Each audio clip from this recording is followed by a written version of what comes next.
लेकर कब तक भटकती रहूंगी। कहीं कोई सर छिपाने की जगह मिल जाती तो अच्छा होता। काश तेरे पापा जिंदा होते तो आज हमारा पक्का घर होता। इस तरह हमें दर बदर की ठोकरें नहीं खानी पड़ती। तभी टूनी चिड़िया को दूर एक पेड़ के नीचे बहुत बड़ा गुलाब दिखाई देता है। माँ देखो, उस पेड़ के नीचे एक बहुत बड़ा गुलाब पड़ा हुआ है। चलो चलकर उस गुलाब में छुप जाते हैं।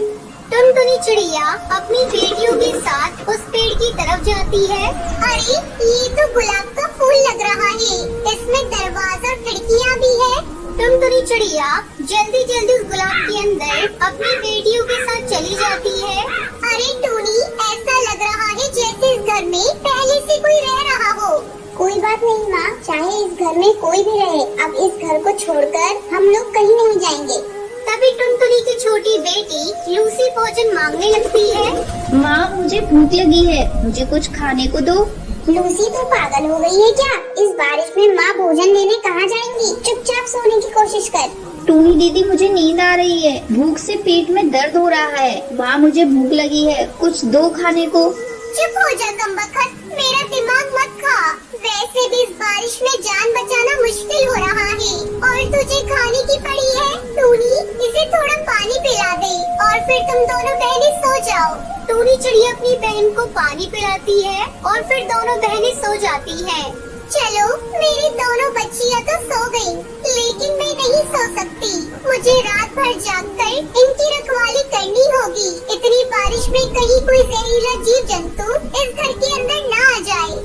रात भर टुनटुनी चिड़िया जागकर अपनी बेटियों की रखवाली करती है। सुबह होने पर टुनटुनी चिड़िया को उस गुलाब में रहने वाले कालू कौवे की आवाज सुनाई देती है। कौन है रे मेरे इस घर के अंदर? जल्दी दरवाजा खोल, मैं बाहर बारिश में भीग रहा हूँ। टुनटुनी चिड़िया दरवाजा खोलती है। ए चिड़िया, ये मेरा घर है, निकल मेरे घर से। नहीं निकलूंगी, जाओ जो करना है कर लो। जब मैं इस घर में आई तो ये घर खाली पड़ा था। मैं कल भोजन लेने गया था और तेज बारिश होने लगी, इसीलिए मैं नहीं आ पाया। चलो जल्दी निकलो यहाँ से। अंकल, हम लोगों को यहाँ से मत निकालिए। हम लोग कहाँ जाएंगे? बारिश में हमारा घोंसला टूट गया है। मूर्ख चिड़िया, तुझे एक बार में समझ नहीं आता? मैं बोल रहा हूँ ना, ये मेरा घर है और मैं यहाँ किसी को रहने नहीं दे सकता। कालू भैया, मैं आपसे विनती करती हूँ, मुझे और मेरी बेटियों को इस घर से बाहर मत निकालिए। जैसे ही बारिश रुकेगी हम लोग यहाँ से चले जाएंगे।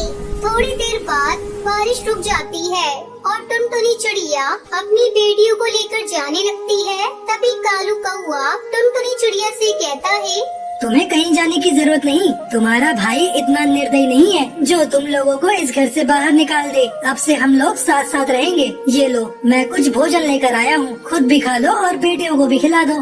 कालू कौवा टुनटुनी चिड़िया को अपनी बहन बना लेता है और फिर सभी उस गुलाब के घर में खुशी खुशी रहने लगते हैं। सहारनपुर के जंगल में टूनी चिड़िया अपनी बेटी टुनटुनी के साथ रहती थी। बारिश का मौसम शुरू हो गया था।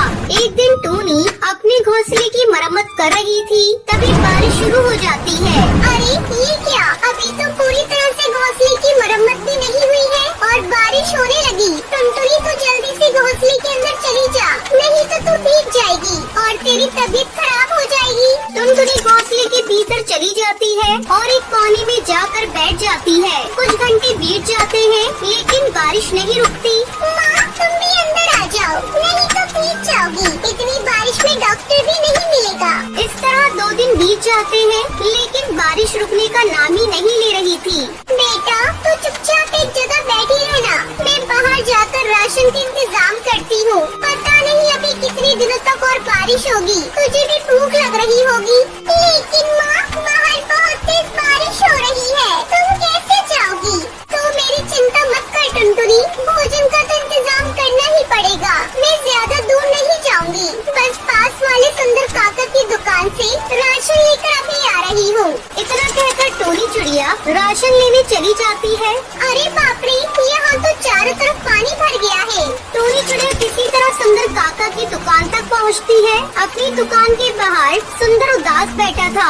सुंदर काका, अरे सुंदर काका, मुझे जल्दी से राशन दे दो, बारिश बहुत तेज है और टुनटुनी घर पर अकेली है। मुझे दिख नहीं रहा। मेरी खाली दुकान, मेरा सारा राशन पानी में बह गया। थोड़ा बहुत बचा है, वो मैंने अपने खाने के लिए रखा है। टूनी खाली हाथ वापस घर लौट जाती है। मम्मी भूख लगी है, पेट दर्द कर रहा है, मुझे कुछ भी खाने को दो। हाय रे मेरी बच्ची, मुझसे तो तेरा रोना देखा नहीं जा रहा है। हे भगवान, मेरी बेटी रो रही है और भूखी है। इस बारिश में मैं अपनी बेटी के लिए कहाँ से भोजन की व्यवस्था करूँ? तभी उसके घोंसले के बाहर हरी तोती आती है। अरे टूनी, ये ले कुछ भुट्टे, मैं तेरे और तेरी बेटी के लिए लेकर आई हूँ। ये भुट्टे तो इतनी बारिश में कहाँ से लेकर आई है? हरी बहन, ये भुट्टे मैं अपने खेत से तोड़ कर ला रही हूँ। सोचा इतनी बारिश में तू कहाँ से खाने का इंतजाम करेगी। तुम्हारा बहुत बहुत धन्यवाद हरी तोती, जो तुमने हमारे बारे में इतना सोचा। फिर दोनों माँ बेटी भरपेट भुट्टा खाती हैं और सो जाती हैं। अचानक आधी रात को टूनी चिड़िया का घोंसला टूट जाता है और दोनों माँ बेटी पानी में गिरकर बहने लगती है। बचाओ बचाओ, हमें कोई बचाओ, नहीं तो हम लोग डूब जाएंगे। किसी तरह उसके पड़ोसी उसे बचाते हैं और अपने घोंसले के अंदर ले जाते हैं। क्या बताऊँ चंपा बहन, मैं अपने घोंसले की मरम्मत सही समय पर नहीं कर पाई, इसलिए इस बारिश में मेरा घोंसला टूट गया। अगर आज आपने नहीं बचाया होता तो हम लोग तो मर ही गए होते। ऐसा मत कहो टूनी बहन, बचाने वाला तो ऊपर वाला होता है। मेरी बहू आज अंडा देने वाली है, इसलिए मैं उसकी देखभाल कर रही थी। तभी तुम लोगों की चिल्लाने की आवाज सुनाई दी और मैं जल्दी तुम लोगों के पास आ गई। रुको, मैं तुम दोनों के लिए चाय बनाती हूँ। चंपा कौवी उन दोनों को चाय बनाकर देती है।